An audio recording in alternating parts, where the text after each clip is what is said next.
Hi, this is the first poem in Ovid's Heroides. It's Penelope to Ulysses.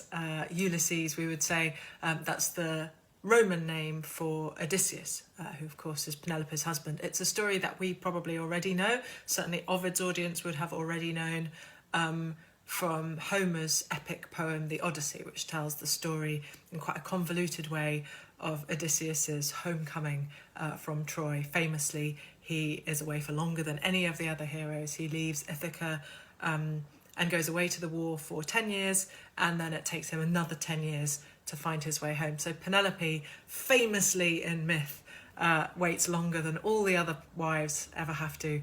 And this Penelope, Ovid's Penelope, is not quite as long-suffering about it, let's say, as Homer's. Homer's is very passive and very complicated and very opaque.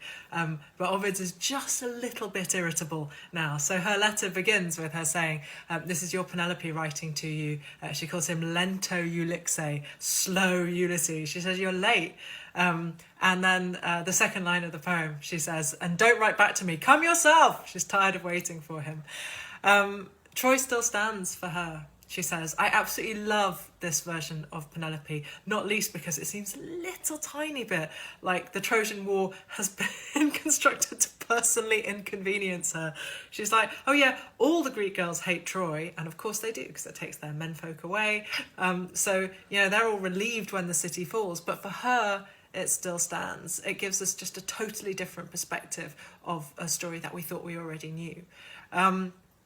And so she bemoans the fact that Paris ever made it to Sparta. Paris, of course, the Trojan prince who gets to Sparta, which is where Helen will become Helen of Troy, but is at the time Helen of Sparta, where Helen lives with her husband Menelaus.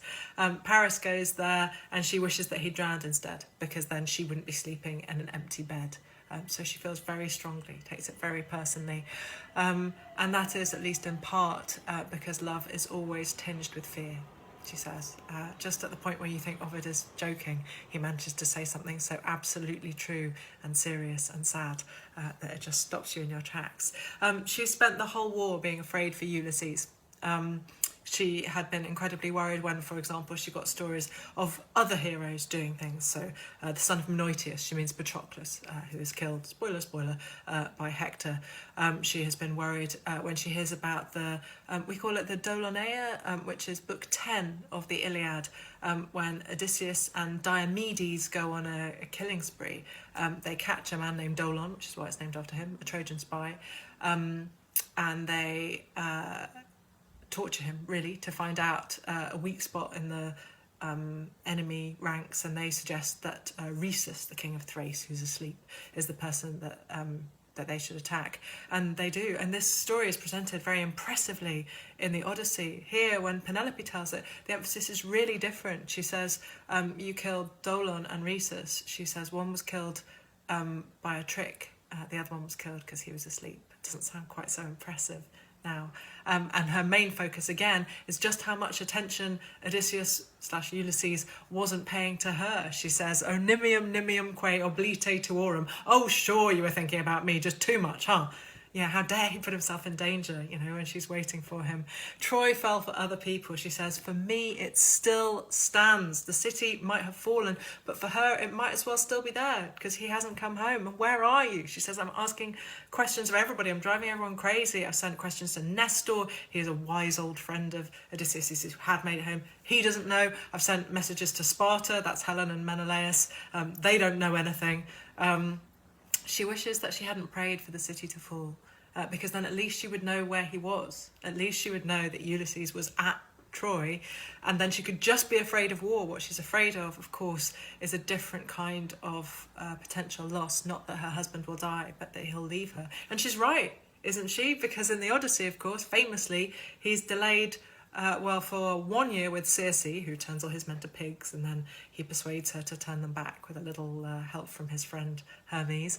But he spends 7 years with Calypso on Ogygia, on the island of Ogygia. So she's right to think that he might be fooling around. He is fooling around. She kind of has a point. She's worried that therefore he's been detained by Vestra libido, she says, by your desire. Yeah, I bet. She says her dad, Icarius, wants her to, abandon the marriage and try and find somebody else. And it's such a lovely line. She says, Penelope conjunct semper Ulysses ero. I'll always be Penelope, wife of Ulysses. And now finally she mentions the suitors, the men who've come to Ulysses' palace to try and persuade her to marry them, to make them essentially king of Ithaca, because he is presumed dead. And they are such a big part of the Odyssey. She doesn't mention them for ages. She's much more worried, firstly, that Ulysses will die in the war, and then that he'll meet somebody else. The men who are filling her house and eating her out of house and home, she is upset about them, but they don't come in top billing. They come in a little later. She says that Telemachus and Laertes and her, that's Odysseus' young son, who's about 21, and Laertes, Odysseus' dad, and they don't have the strength to fight off these suitors on their own. She says you need to be a father to your son, and you need to be a son to your dad, because he's waiting for you, and we're all waiting. It's such a lovely way that the poem ends. She says, you're my harbour, portus, like the word for a haven or a harbour. She says, and you're my home, you're the altars of my house. Just lovely. And then one final little twist of the knife, because it is Ovid after all. She concludes by saying, when you left, I was just a girl. If you came back right now, you'd find an old woman. This is a woman who has waited very patiently, but her patience has just about run out. See you next time.